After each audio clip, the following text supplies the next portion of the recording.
Who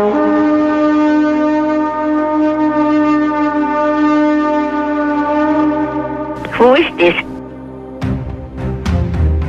Welcome, Vikings fans. This is the Full Skull Podcast. Let's go!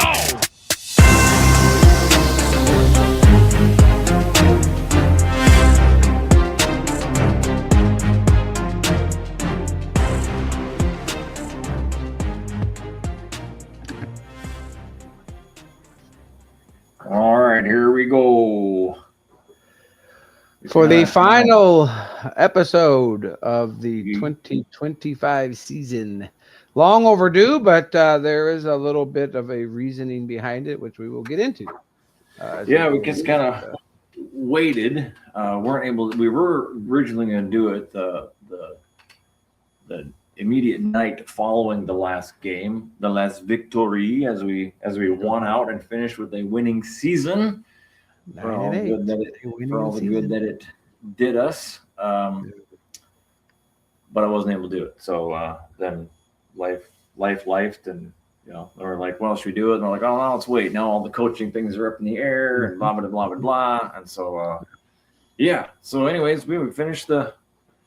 Hard to do a recap on that game. Not that anyone cares at this point, but Really, the only recap is that we finished 9-8 and we won 5 straight to finish the season.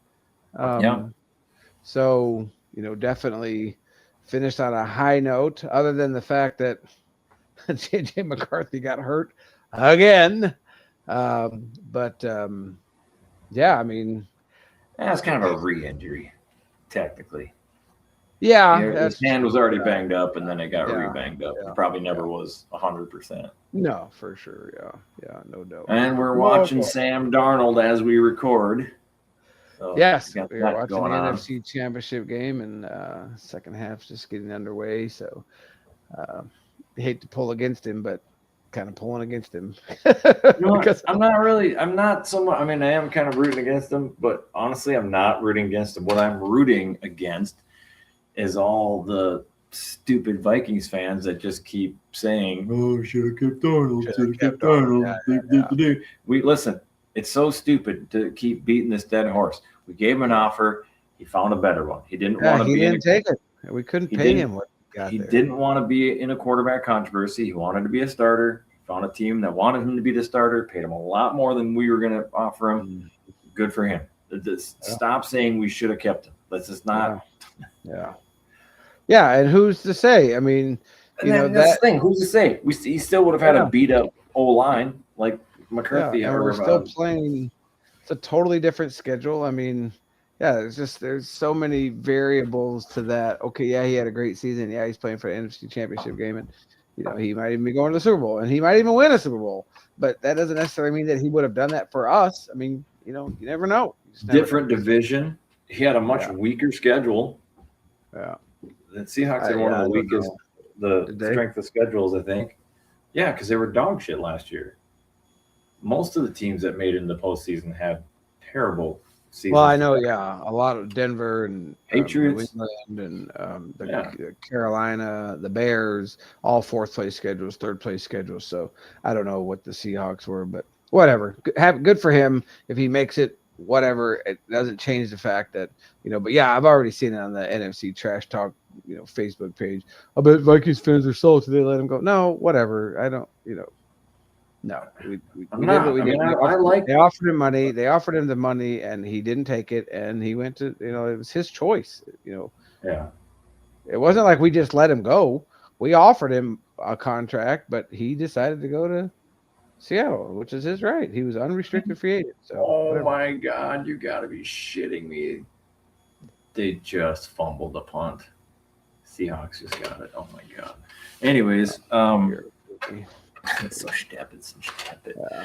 But I like Sam Darnold. He's a likable guy. I liked him when he was here until I didn't. Until he turned into a pumpkin in the worst. In the worst times, in the 3 most important games, God, that was atrocious. That was just terrible. So I don't really have any animosity towards Sam Darnold, and a little bit. I like to root for underdogs, and it's somewhat of an underdog story because was kind of cast aside by the league. I mean, we heard it when the whole time he was here. Nobody gave him respect, even though he kept winning and kept winning and kept winning. And then when he did drop those big games, everyone's like, "See, told you." And now the whole narrative behind him is he's awesome. So it's just like good for him. Turned his career around. Yeah, exactly. At the end of the day, it doesn't affect my personal life other than I have to deal with moronic Vikings fans. That's what I'm rooting against. I mean, at the end of the day, that's what it is. Touchdown Seahawks. Shit. Oh, you're way ahead of me. Oh, I just saw them up front. Great. That's just what we need. Anyways, okay. Anyways. So we finished 9-8, still a winning season. We actually finished third in the division with and Detroit, which is crazy because the NFC North was exact opposite of what it was last year. Last year was Detroit, Minnesota, Green Bay, Chicago. This year it was Chicago, Green Bay, Minnesota, Detroit. So it's a complete flip-flop. It's always good to see Detroit, and Detroit's going to be bad for a while. They got random dude as their OC now, and they're in trouble. I think Jared sweet it is. To see them go from first to worst is so awesome. Yeah, that was nice. So we finished in the third, which people are like, why would you do that? Because these guys are playing. We talked about that in the last episode. I know it's been a month or whatever, but like these guys are fighting for contracts. They're fighting for, everything. Like they're not just going to lay down. So to finish 9-8, we finished with 5 straight wins. Now, of course, the last game of the season wasn't great. I think we had CJ Ham had a rushing touchdown, and then we had 4 field goals or something like that.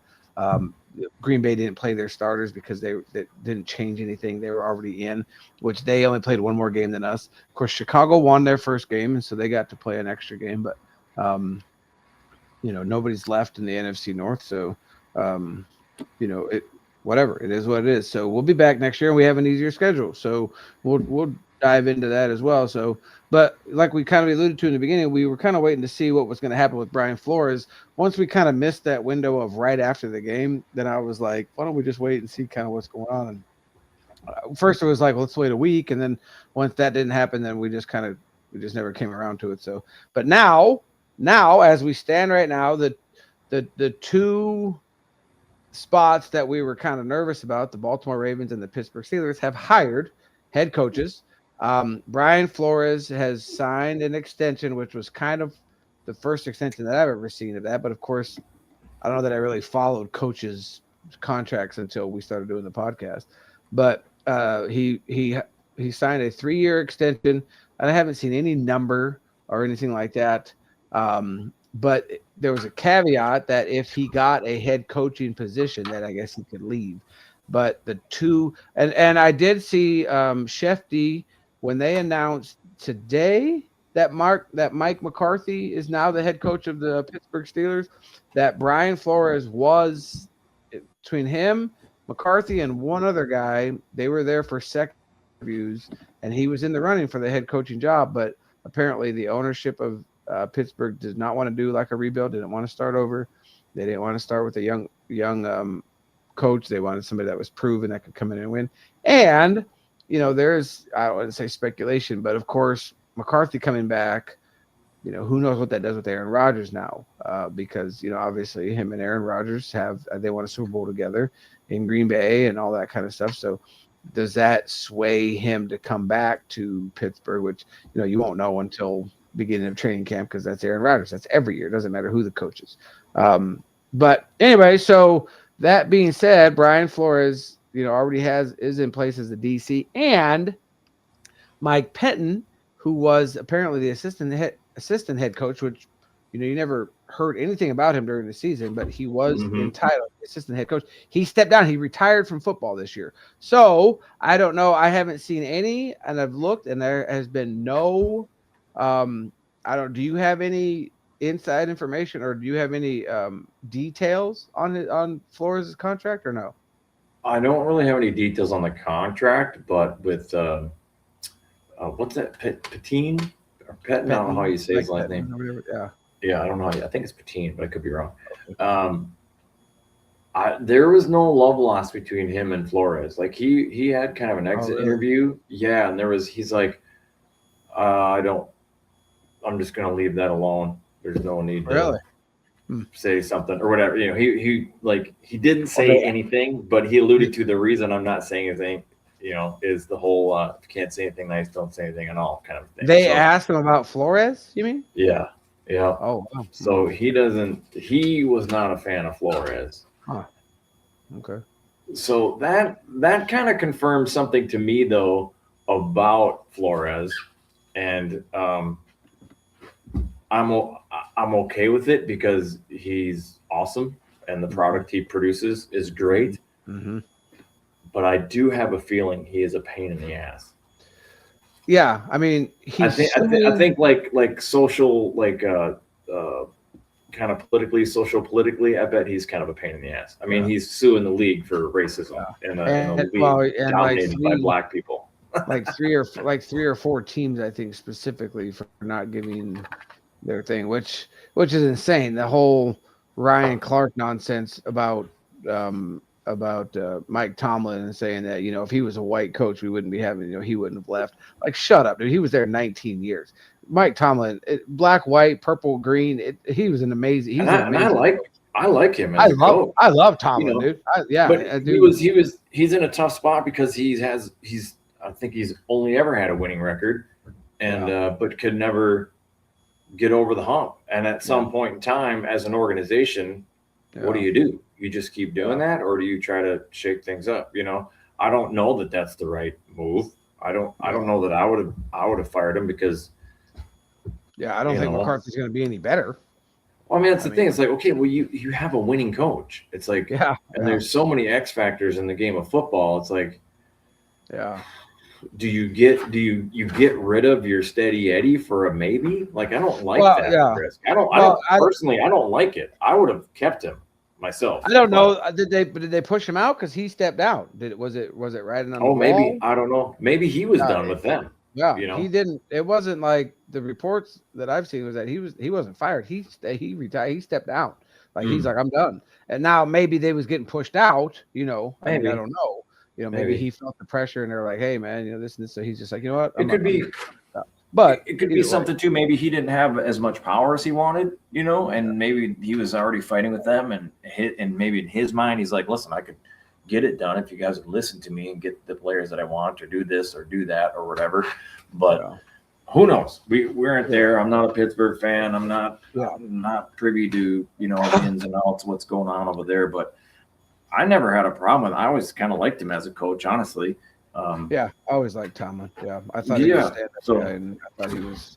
But anyway, so I don't know. Yeah, but I think you're right. I think Flores is probably rubs people the wrong way. I mean, obviously, if he's suing the league and specifically a handful of teams or something like that about race, well, then obviously that's what motivates him because who goes through all the trouble of actually suing the NFL because I'm not getting my flowers because I'm black. Like, it's insane to me how people can even 99% of the league is black and I don't know about 99, but a lot of them. Yeah. Maybe not that many head coaches, but I mean, it's, I don't think it has anything to do with the color of your skin. It's just football. It's just, sports to me, it's kind of like have you seen that guy that talks about, Angel Reese and the comparison between Angel Reese and Caitlin Clark? And he said that Angel Reese is about as coordinated as a baby giraffe. Like she's garbage. He says she's garbage, and you see the videos of that guy's like, Angel Reese from 3. Bang! Me bounds and everything. I love it. Yeah, and sports transcends the race. Like if you're good, you're good. It's like Larry White. It's like Larry Bird. Like, everybody, I've heard stories about how people had heard him, on the radio announcement because, in Larry's day, in the early 80s and stuff like that, there wasn't widespread TV and the NBA was delayed. So people would listen to games live on the radio and they're like, man, who's this black dude, Larry Bird? And they show up and he's white. Like it has nothing to do with you. Look at White Chocolate. Look at Jason Williams with the passing and all that. I mean, like sports, if you're good, you're good. If you're not, you're not. So same thing with football. Like if you're a good head coach or a good DC or whatever, like I don't think I don't think these millionaires care the color of your skin if you can win them games and make them money. They don't care the color of your skin, at least in my opinion. It's probably the purest form of a meritocracy that you can get because, like, you either perform or you don't. Now, with that said, there are some things that can flavor it too much, like the Colin Kaepernick stuff, like his off the field antics. Actually, he brought them on the field. Yeah, he brought them on the field. Were too much that he wasn't. I think it would have been overlooked, honestly, if he was better than he was. But that's why the meritocracy part still kind of comes in. It's like the juice isn't worth the squeeze, dude. You're too much of a pain in the ass for what we're getting. You're not good enough. Like, you're not good enough. If you were Tom Brady, we'd let you be the biggest clown out there. You know, do whatever you want to do. Yeah. I mean, look at Cam Newton. Cam Newton's a giant clown, but he is now for sure. Because he wins. He's just now he thinks he's getting mad because people aren't calling him to come out of retirement. Look at what that dude wears. You can't go on national television with those stupid round hats. Glasses and those stupid hats and ascots and expect somebody to call you to come play football. Dude, you're a clown. You look like a clown. You dress like a clown. You're a clown. But anyway, if you ask him, he still thinks he's like the greatest quarterback ever. Yeah, like he really thinks he is. It's like he hasn't played in how long? Like nobody's calling you, bro. Stop. Nobody's calling you, dude. You got 20-year-old kids coming out that are throwing the ball 75, 80 yards and running all over the field. Like you're not in anymore. Because who was the old quarterback that they called up towards the end of the season? Was it for the Colts? Phillip Rivers. Phillip Rivers for the Colts. That's so he mentioned some. He was complaining about like, oh, my phone didn't ring. They call us? Well, then you should be bitching at your agent then. Like you weren't a good throwing quarterback, really. Anyways, you were a huge running quarterback. Like you were big, you could run. You know, Superman, all this stuff. You weren't going to sit in the pocket and sling the ball like Phillip Rivers was a gunslinger, bro. Like, come on, man. And he already had connection. But anyways, so Brian Flores is, for all intents and purposes, is back. From what I understand, I don't know if there's any head coaching job. Yeah, absolutely. Because that was definitely on my radar of like, if he doesn't come back, what do we do? So that is definitely something that, kind of eases my mind of, okay, the defense should be right, having him back. And I kind of like the fact that he's got that chip on his shoulder of, this is, they're whatever it is that he's got against the league and stuff like that. I'm going to show you. Okay, good. I'm glad he got some head coaching jobs or, calls and got a couple callbacks and stuff. Good for you, bro. But welcome back. We'll take you because I haven't seen the exact numbers, but I saw something that did say he's going to be like the highest paid DC of all time. Oh, there's no doubt in my mind that, for sure. Yeah. So which I'm totally fine with. We were saying the whole time, like, just pay him like a head coach so he stays. Yeah. I mean, he's so like the only reason we have a winning record this year is because of our defense. Yeah, because of our defense. Yeah, for sure. Easily the only reason that we won some of these games. So if we can right the quarterback ship even to a level of mediocrity, and retain the same level of defense, we're going to be dangerous. I mean, we're starting to edge up. I feel like, depending on off-season acquisitions on defense or whatever, like, we're starting to kind of get dangerously close to, like, the Ravens. I mean, that might be a hot take, but, like, they're very good. Like, the defense is very good. That good, but I don't think – I think but Trent Dilfer was not even a middle of the road quarterback. He was a terrible quarterback, and they won a Super Bowl. But I agree. But I don't know that our defense was ever really that good. But where is that? Well, I think we finished pretty close to the top. There we go. I think it's a Super Bowl caliber defense for sure. We just not saying that we couldn't. Yeah, but I don't know that we're good. I don't know whether we're Ravens. Whatever it was, 2012 or whatever it was that whenever that was, I don't think it's that good. You know what I mean? Like where Trent Dilfer could score 9 points or throw one touchdown and a couple of field goals and we could hold them. But you never know. We won a game with just kicking the football. Well, that's true. So on that note, I do have some salary cap numbers, and I also have our free agents.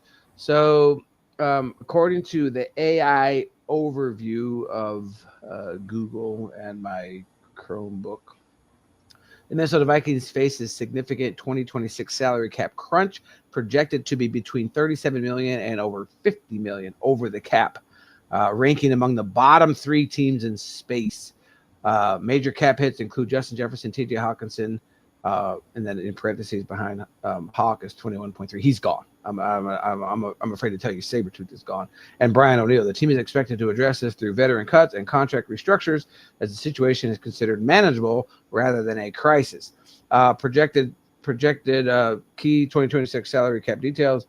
Projected status roughly negative 37 to negative 54.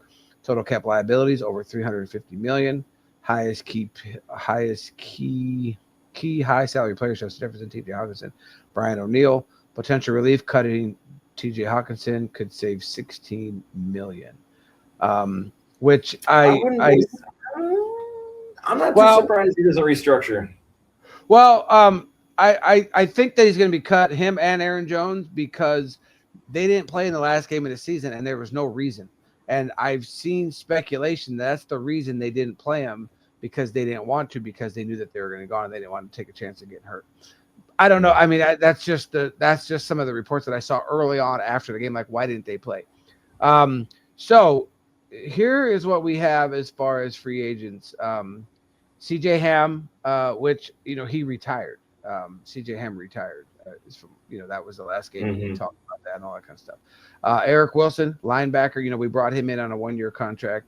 He's an unrestricted free agent. Market value they have for here is for like 4.3 million. And he had like 2.6 was last year or something like that. So, and then Jeff Okudah is a cornerback. Eric Wilson's a linebacker. Jeff Okudah is a cornerback, unrestricted free agent. Justin School, which left tackle, let him go. The offensive line, terrible, unrestricted free agent. Xavier Thomas, safe. I don't remember him playing much. He only hit $2 million. Rondell Moore, wide receiver. He never really played. Ryan Wright, who is our punter. Obviously, we need to re-sign him. He's an unrestricted free agent. We got to sign the big fella back. He was 1.75, I guess, last year. Of course, Carson Wentz, who's I don't know what they're going to do at quarterback. That one we'll talk about quarterback here in a little bit. Andrew DePaulo, our long snapper, he's unrestricted. Fabian Moreau, cornerback, who played quite a bit, he's unrestricted. Matt Nelson, right tackle, no idea. Brett Rippon, quarterback, unrestricted. He can go away. John Wolford, quarterback. Who's that? Oh, that's the guy we signed at the end of the season, I guess, when when Carson Wentz went on IR. We brought Brett Rippon back, didn't we? Yeah. Ty Chandler, he's unrestricted. Now, he played a little bit toward the end of the season and played decent. Jalen Naylor, speedy, he's unrestricted, and his market value is like 4.7 million. We got to bring Speedy back. He is. Well, here's what I think is going to happen. We're going to keep Speedy and we're going to trade Addison. Well, Addison's, I think they're pretty much done with him as well. Ivan Pace, linebacker, he's a restricted free agent. Ben Sims, the tight end, he got a little bit of time. Actually, he had a touchdown that game when all three. I don't remember what game that was. All three tight ends scored, I think, that game. Josh Oliver, TJ, and Sims. He's a restricted free agent. And then Bo Richter, Jalen Redmond, who we got to bring him back. That dude was a beast on the defensive line. And then Xavier Scott, who was that wide receiver / running back. They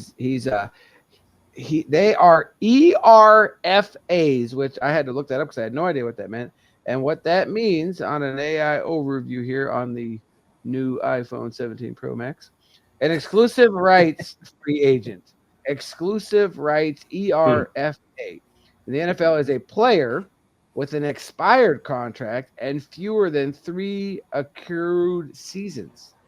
If their original team offers a 1-year league minimum tender, the player cannot negotiate with other clubs and must resign with or not play, giving the team maximum leverage. Accrued seasons, players must have fewer than 3 years in the league. The player has zero negotiating power. Teams must offer a minimum salary contract to secure the rights, typically in the days after the Super Bowl before the new league year begins in March. If the team does not offer a tender, then the ERFA, the exclusive rights free agent, becomes an unrestricted free agent and free to sign anywhere. And then these contracts are generally for the league minimum, resulting in very minimal salary cap impact. So Bo Richter, Jalen Redmond, and Xavier Scott. For me, Jalen Redmond and Xavier Scott, they got to bring them back. I love that. I loved Scott. He ran the ball some. He was wide receiver a little bit, but Jalen Redmond was an absolute beast on the defensive line. So I'm sure that Flo, and I'm sure he's got as much say as he possibly can have without being the head coach. He's going to want Redmond back because he was a big part of that defense. So, as we say in KOC, we trust. In B-Flow, I trust with that defense. So whatever he wants, he gets. And this does open the door to a potential return of the Hitman. Yes, he has not made an official decision on his retirement, and I kind of think, much like us waiting to podcast, I think he was waiting to see what B-Flow's decision is, and then in so much as it's a factor. I don't think it's a guarantee. I don't think he was like, well, I guess I'm playing this year because B-Flow's back. I think now he's like, well, I gotta think hard. Now I have to. I think it wouldn't have been an easy decision to come back, but I think it would have been an easy decision to retire had we lost B-Flow. Had B-Flow not come back, yeah. Then I think he would have just I think you're right. Yeah, I think B-Flow's not here. He's like, okay, that's it. I'm done. But now that he's back, it's like, ooh, now I got to think about it. Now I got to make a decision. So, and I have a feeling there's going to be some pretty personal conversations between those two, between Flores and the Hitman, and come up with probably a plan. I mean, I would think that Flo wants him because, he still played at a pretty high level this season. He finished really strong. And he definitely. we were without him for a few games in the beginning of the season with whatever mysterious personal issues that he had. So I don't know. I mean, they'll probably work something out where he doesn't have to do mini camps. He can just come into it. But he's such a general out there, and he has carte blanche to change plays if he needs to. Like, Flo has so much faith in him, and a player like that can make real-time decisions on the field. Like, you can't replace that. It's so hard to quantify. And you just don't find a guy like that. That's like on the other side of the ball, as far as quarterbacks go, like, those are the Peyton Mannings, those are the GOATs, those are the Tom Brady's, where they can get up at the line and change the play, and their coach knows it and trusts them. There's not very many quarterbacks like that. And I think there's probably even fewer defensive guys that a coach is like, yep, if you see something, you call it. That's huge. Yeah, no, his football knowledge is through the roof. I mean, as many seasons, and he's a huge part of that defense for sure. So he already has better numbers than Polamalu, and if he plays another year, he's definitely going to surpass all of his whatever numbers he doesn't have. One more season, I'll do it. So yeah, for sure. And where are all his endorsement deals? You ever see him on a commercial? Yeah, he's pretty quiet, isn't he? He doesn't. He's everything you want in a football player. Yeah, he's never played for another team. He's taken the hometown hero discount. Time and time again, like. He's not in the news. He's not, causing problems. He just comes in, grinds, plays amazing, does his job, and then goes home, and you don't hear from him. Like, you don't hear from him in the offseason. You don't hear, Harrison Smith did this or did that. No, he lives his life, and he's just like, I make good money, I live my life, and that's it. I go to work, and I do my job, and I do it very well. So, that would be great if we could get him back. Obviously, this offseason, there'll be, a lot of questions. We went through that list of unrestricted free agents and restricted free agents and all these things. So I think that this season, next year, the team's probably going to look quite a bit different. I know we talked about it a little bit in the last couple of weeks about how we think that there's probably going to be some changes. I did see some things on like Purple Daily and stuff where they talked to some of the like that Doogie who does I think he's Star Tribune or something like that, follows the team, and he said he thinks that there's going to be like some like coaching, some pretty decent coaching changes and some of the staff, KOC staff and stuff like that. Which brings me to one Kwesi Adolfo-Mensah. Randy Moss, just in the last week or two, has come out very much against Kwesi's lack of action early on in this, coaches free agency type of stuff. In January of 2026, Vikings legend Randy Moss publicly criticized general manager Kwesi Adolfo-Mensah, accusing him of hesitation in the transfer market and causing the team to stand still when it needed to advance. Moss expressed frustration over the team's direction, suggesting a lack of aggressive moves has hindered the franchise's breakthrough potential. It's very quiet from where I'm at. It's very quiet. You're hearing all these teams. There's all these teams of, this team has a new offensive coordinator. This team has a new defensive coordinator. This team has this team has that. And they're doing all these things. And crickets from Minnesota, as far as the Vikings. So, yeah, I don't know. I don't know what Mensah's doing. I don't know. Are they well, I do think it's mostly been overshadowed by the Flores stuff. Yeah. That's been all the talk here. So there hasn't been any. So now that the Flores deal is secured, it'll be interesting to see if we start hearing, a little bit more rumblings. I haven't heard his name really be brought up much, which kind of almost makes it a little suspicious because if you know what I mean, like KOC isn't coming out and saying, we're good. There's no questions on the GM front. It's like he's not saying anything. So it's like, and here's the other thing that I found very, very, very interesting in my take was that this is the fourth season of them, KOC and Kwesi, and every single season at the end of the season, their press conference is together. Their last press conferences this offseason, which was postponed for a week, were separate. KOC came and spoke at the podium. Kwesi came and spoke at the podium. They did not sit down at a table together and field questions together. And so that, to me, was like, wait a minute. Something is different here. Something is definitely different than the last 3 seasons of post-game exit interviews, the last time that the coaching staff, or that KOC and Kwesi spoke to the media. So that, to me, I'm with you. There's probably, obviously he's definitely on the hot seat. There's no doubt in my mind that Kwesi is on the hot seat. Yeah, and I don't think there's a single person in the state of Minnesota that would be sad to see him go.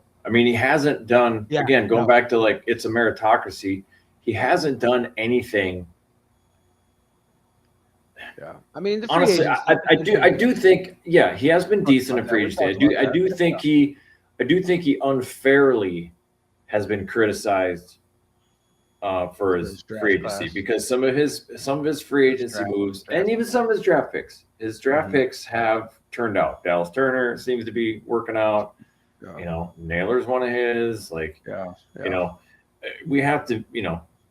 We got to be fair, and so it seems that his picks aren't as bad as we originally thought they were, but they're also not fantastic, right? They're not. There's nothing that he is doing that is like separating him into the elite GM status. It's like he's not in a maker. I don't think he's a make or break it situation.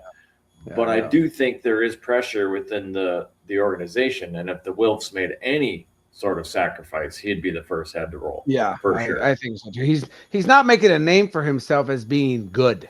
Let me put it that way. Yeah, he's not really he's just I don't know. We're surviving with him, but it's very interesting. So it should be interesting to see what happens. He did get a contract extension, this offseason. But obviously the Wolves can do whatever they want to do, and let them go over. Yeah. Contracts pay them out. Yeah, pay contracts them in out. the NFL are a mere suggestion. You can always get out. You just pay them. It's just costs you money. Yeah. So I don't know. Maybe that's why they're not talking about it, because he's still under contract. So he might not. I mean, he might be kind of sort of in the hot seat. They might be waiting to see how this year's picks go in the off season, and if they're not happy with it come start of the season, well, get rid of them then. Once the deals have all been done and you're just playing football with the staff that you have, well, there's no real negative to fire them at that point. Like, get rid of them, get somebody new. Trade deadline, sure, but that would be a good time to bring in somebody else that potentially you find someone that's got better connections and better, just somebody who knows football, I think, because I think that it was kind of cool at start, Moneyball, all this kind of stuff. He comes from a non-football background and he makes the moves and he can look at it objectively, like, okay, this and this and this, and just crunch the numbers. But now here you see it. We spent all this money this last year, and what happened? 9-8, and now we're in a minus 37 $40 some million in a hole. Now, of course, they're going to work that out, but any GM can work that out. You know what I'm saying? You have a number you have to get under, and you just have to figure it out. Okay, if we cut here, if we cut here, and if we restructure this, and we go to these guys and restructure, well, then we're under. To his credit, though, I think he started off with the Moneyball routine and quickly learned it wasn't working the same pace. Yeah, no, I think he did change. You're right. And he did course correct a little bit. But because he's not a football guy, I think there's intangibles that he's just never going to comprehend, I don't know. I'm not, it's just not a make it or break it thing for me. If he stays, fine, because I think KOC is mostly a shadow GM anyways, to a point, And then if he goes, same Rio. So what? KOC is basically a shadow GM anyways. And then if we do get somebody who's better at it and has a little bit more pull, knows the game a little more, well, then great. Maybe it makes us better. I don't think it's going to make us worse. That's the thing. By getting rid of them, it doesn't make us worse. No, for sure. We might stay the same. And you know what I mean? It's like, the guys still have to produce. The players still have to produce. You know what I mean? So, and he's a victim of injuries too. Yeah, of course. If his picks, he makes some picks or whatever drafts, and this guy gets hurt, or even that guy doesn't get hurt, but the guy next to him gets hurt, and now his job's even tougher. And injuries are part of the game. And that might be why he's still there, because the Wolves, the ownership realizes, hey, it's not his fault that guy got hurt or that guy died, the cornerback, exactly. It's not his fault. He's doing whatever. And the free agencies, we talked about that in the regular, during the season, the free agency has actually been pretty big. Like a lot of these guys that we brought in, we wouldn't be 9-8 without them this year. So, but yeah, I'm with you. If they fire him, they move somebody else. All right, go good, but I'm not going to be heartbroken one way or the other. Like if he goes, I'll be like, oh no, or if I'm not going to be happy that he goes either. I'm just kind of like, whatever. Yeah, I'm just like take it or leave it with him. I don't think that he's. I'm very mid on Kwesi. Like, okay, whatever. Yeah, I don't think he's killing us, and I don't think he's necessarily really helping us. I think he's doing. I think he's doing as good a job as most any. Run of the mill GM would do. You know what I mean? Like I don't. Yeah, middle of the pack. Yeah. Yeah, but there's other things too. Like we can tear apart the O line, and they weren't. They forming up the par. But even that, like how you can only judge them so harshly, because look at the quarterbacks they had to protect. A lot of those sacks that that's a knock against them, but a lot of those because McCarthy held on to the ball too long. Yeah. That's the learning. So that he had to how do you? So you can't necessarily. That's not a black and white judgment call either. So Justin School is trash. We knew that.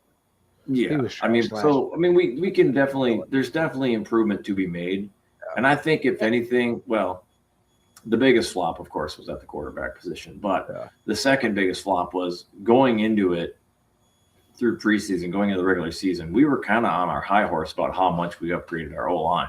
And then, and it just got ravaged by injuries. And so that sucked. And of course, I mean, the most important piece on the offensive line, a left tackle, that protects the blind side of the quarterback. I mean, other than a left-handed quarterback, but so then it would be a right tackle, the back side of the quarterback. So, and Christian Darrisaw was not himself. He only played a handful of games, and even then he was limited. So obviously we get this offseason, Christian Darrisaw gets healthy, whoever they have behind center, which will transition us right into the Joe Burrow discussion that we have to have before we end this year's podcast. So there is a report from one Grant Cohn from Sports Illustrated, who covers the 49ers of all. I don't know, but he works for Sports Illustrated. Says a source told him that the Vikings are preparing to offer McCarthy, edge rusher Jonathan Grenard, and 2 first-round picks to the Bengals for Burrow. Cohn adds that if Minnesota can't land Burrow, they could turn their attention towards a reunion with Kirk Cousins, which both of those are very interesting. First, I want to get your take on Joe Burrow. What is we'll give each of our opinions on Joe Burrow coming to be a Viking. I'm all for it. I would love it. I think Joe Burrow is a great quarterback. I think what he's done in Cincinnati with so little is pretty remarkable. And if he had a defense that could stop people, like how does that translate? I think that could be huge. I don't know that Cleveland will let him go. Cincinnati? Or Cincinnati. Well, if he demands a trade. I guess, that's what he would have to do. And I don't know. He's under contract. So right. But I've heard rumors that even if he demands it, like he would have to do like a quiet quitting. Because it sounds like the owners at Cincinnati are not good owners, that they're the kind that just like dig their heels in and just like, fuck you, we got you on a contract. So he would have to just like sit out or whatever, retire. I'm going to retire. Yeah. Right. Something like that. Come back, then sit out a year or something. But now let me ask you this then, at that price, McCarthy, JG, and 2 firsts, do you think that's... Do we even have any draft capital to give up? Well, 2 first-round picks would be multiple seasons. Yeah, because I think everybody gets first-round picks. I mean, so... Sure, I get that, but I think... Unless we've got... But that's what I could be wrong, but I thought that one of our woes is that we're pretty draft pick poor right now because of the players that we have got. We've traded all of our equity away already. So I don't know what we have. We might have to go out, a few years, maybe like a 28 and a 29 pick or something. like I'm not sure. It is interesting that we,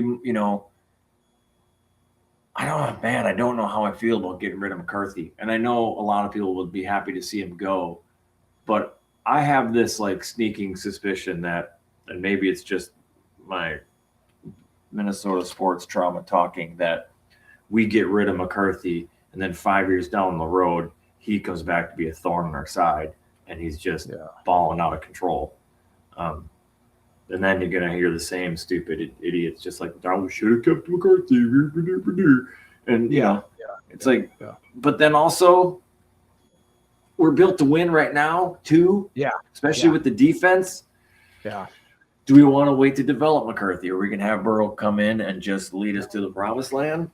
Yes, that's what I want. Now, that's for me. I mean, it's hard for me to not go that route. I just looked up capital and I just found 2026, and we have like the 18th pick. So we have that. It shows that we have a pick. So I don't know. Okay. I don't think we've given that much up. But to me, Jonathan Grenard would be a bigger loss. I mean, that dude played amazing. Like, edge rusher like that. Yeah, him and Dallas Turner on the edges, they wreaked havoc this year. They were a problem. Yeah. I don't know, that one to me would be harder than giving up McCarthy. Well, maybe you throw in a Hawkinson instead of a Grenard. Yeah. Well, yeah.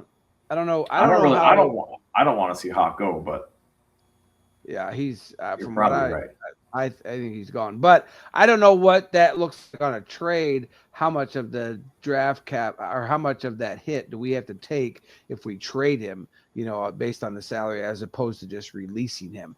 But, obviously those are the numbers for the GM, for Quasi and his team. Right.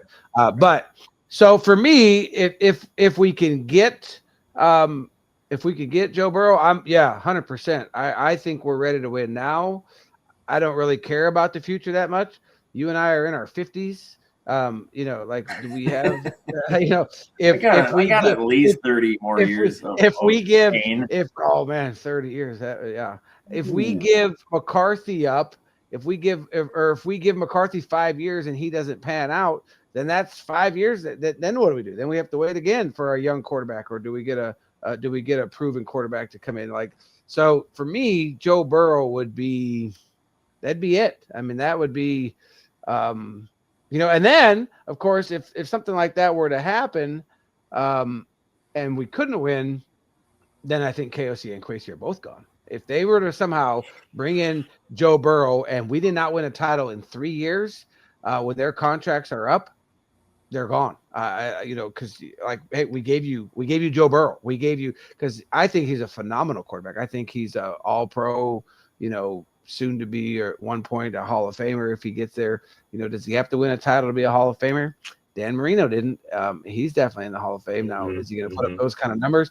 But he's that good. I think he's that good. He moves the needle. He is a needle mover at the quarterback position without a doubt. So JG would be a hard pill to swallow. But if it gets us Joe Burrow, well, then I say we got to make the move, and then you let Flores do what he has to do to get another edge rusher. Dallas Turner, as far as talking about draft picks with Quasi, he's kind of a bust. He showed up this last year. He was a dog rushing the passer and in the run game. So I think Dallas Turner has potential to be really, really good. So as far as giving up McCarthy, yeah, it's tough. I like the kid. I like his moxie. I like the way, that he's not afraid, that he, tends to play loose. And the last 5 games of the season, I thought he played really, really well. We kept asking, we want to see improvement, and that's what we saw. We wanted to see him stay on the field. He broke his hand or whatever. I mean, I know that it happens, but that's like 3 pretty good injuries in 2 seasons. And so sometimes if you're fragile, you're fragile. I don't know how else to say it. Quarterbacks hit their hands on helmets all the time, and it doesn't keep them out of the game. It hurts, and they shake it off, and they keep going. Did he hit it just right? Did he broke his hand? Is it a comedy of errors? Is it like just terrible luck that, he's actually happened to break his hand? I don't know. But, of course, then that brings us to Kirk Cousins. Kirk has restructured his contract with Atlanta. And from what I've read about that is that this type of a restructure generally lends itself to release. And then why would you not bring Kirk back? He's made, $1 billion in the NFL just on his contracts. And so, obviously we're not going to offer him a ton of money, but I think at this point in the game, he kind of understands that. And I think the eye opener in Atlanta, because he even came out and said that he was very surprised with the Michael Penix Jr. Draft and all that kind of stuff. And that's not what he was kind of told, is that was not going to be the case. And that's why he left Minnesota, because he didn't want to fight JJ McCarthy. He knew that we were drafting JJ McCarthy, and he didn't want to have to fight for that. And then he ends up fighting for his job anyways against Penix. But we bring him in as a veteran on a much less contract, obviously. And then I'm good with that. If we can't get Joe Burrow, then I think for me, best case scenario is Kirk Cousins, because he comes in, he challenges JJ in the offseason and in preseason for the starting position. But when or if JJ McCarthy goes down, we're going to win games with Kirk Cousins. I mean, without a doubt. We all know that. We're going to win a lot of games without him. Or with him. So, to have that for me is probably the biggest thing that I want to see from KOC and Kwesi, whatever, is that we need to have a real quarterback room, because every single year since we've been there, they have the starter and then they have garbage. They have trash behind the starter. And they always say, oh, no, we feel real good about that. But the minute every single season that the starting quarterback has got hurt, what have they done? They've gone out and drafted or got another quarterback off the couch, whatever, and brought him in, and they started playing right away. Yeah, a veteran. Scrubs. Yeah. I think if we get Burrow, more than likely McCarthy is part of that package, so we don't have a quarterback controversy. We still do need to find viable backups, however, because the ones we have are trash. If we get Cousins, it's likely we just pick him up and we retain McCarthy as well. And the irony behind that is that you absolutely are going to have to fight for your job, Cousins. Yeah. Like you are going to – it is going to be a competition between you or McCarthy. And I think, depending on how McCarthy develops in the offseason and the training camp and everything else, part of me is like, man, it's kind of hard to see Cousins not starting. But – maybe you just start him and hope to see how it goes. And then, three games, if it's not going well, you pull him and you put Cousins in. But that goes back to what I've been saying for a while, is I wanted McCarthy to sit behind a veteran for a few years, and I would have been fine if it would have been Cousins. So I think Cousins has a lot to teach for sure.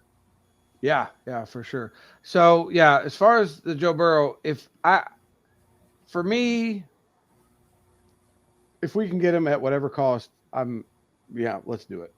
Obviously, I think JJ McCarthy is in that because they're going to want some kind of quarterback, obviously, and maybe they feel like they can take McCarthy and do something with him. And maybe you're right. Maybe he goes to Cincinnati and he does play great, and good for him. But I think Joe Burrow gets us closer to a Super Bowl right now, and whether you want to call it short-sighted or whatever, I just want to win a Super Bowl. I agree. You get to reunite him and Justin Jefferson.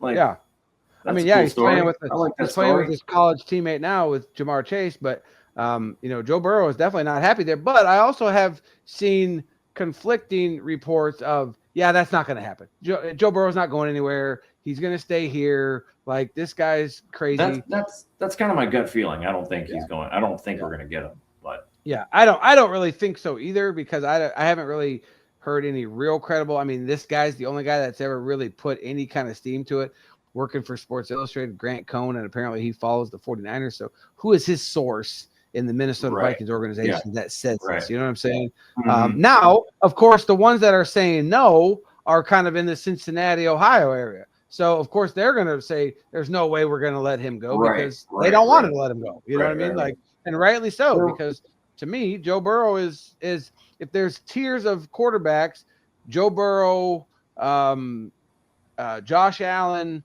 I mean, Mahomes used to be there. Obviously, he's still kind of there, but maybe not so much. But they're in that top tier of quarterback play, and you know what I'm saying. So, Well, there was also some rumblings about Lamar Jackson as a possibility, possible trade too.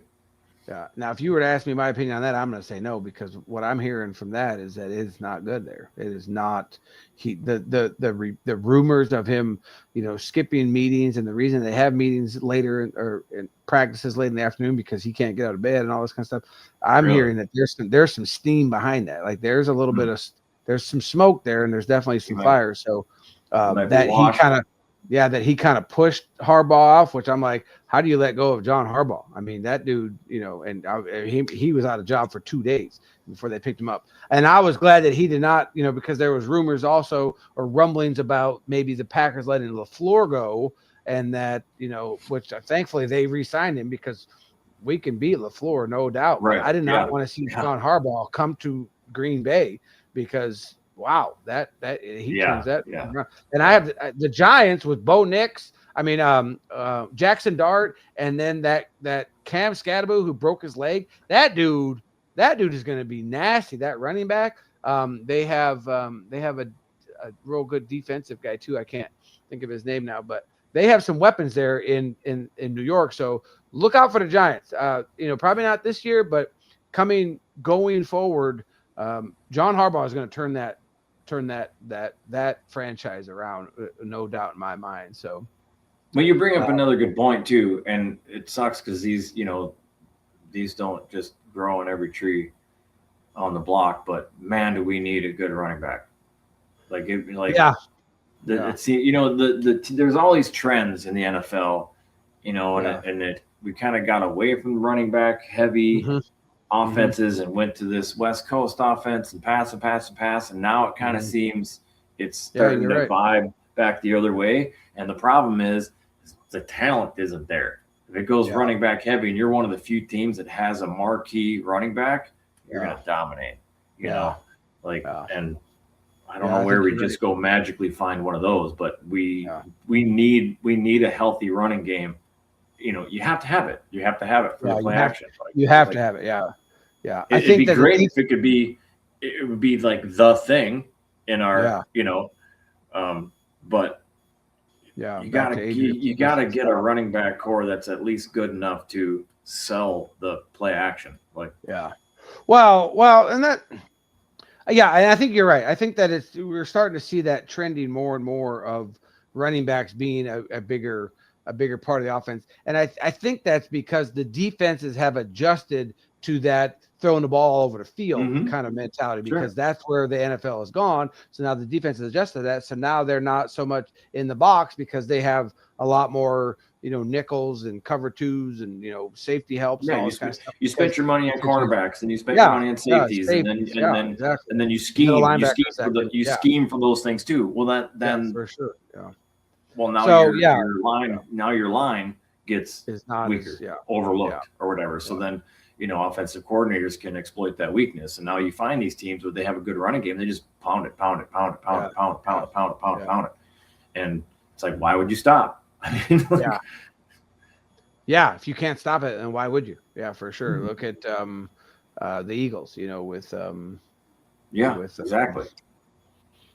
My brain's. I know I can't think of his name. I was going to bring up the Eagles and I couldn't pull his name out of my head. Yeah. I can see him jumping backwards. I know. He jumps over backwards. Yeah. But it'll come to me, I'm sure, and I'll yell it out. So I agree. I don't know, this Xavier Scott that we brought in, Ty Chandler, I don't think is the answer running back. Jordan Mason, I think, was a good pickup. From what I'm hearing, Aaron Jones is probably done.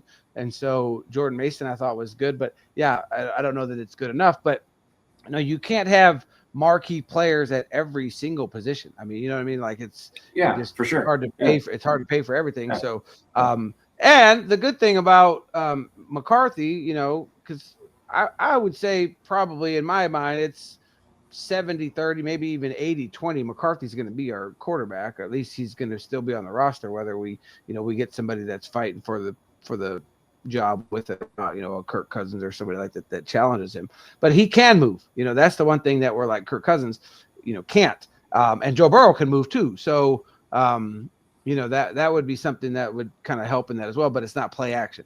That's everybody's covered, and so I'm just going to take off and run for the first down kind of stuff. So, but anyways, that kind of.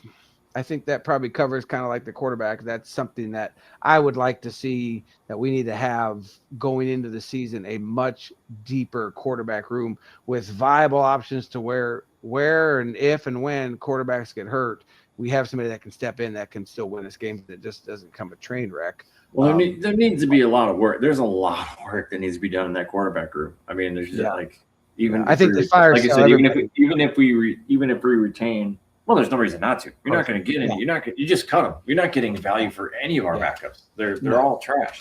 Yeah. So you keep McCarthy or whatever, but you still need viable. Yeah, Carson Wentz though, he got the absolute dog shit kicked out of him. I think we used him we drove him like a rental, dude.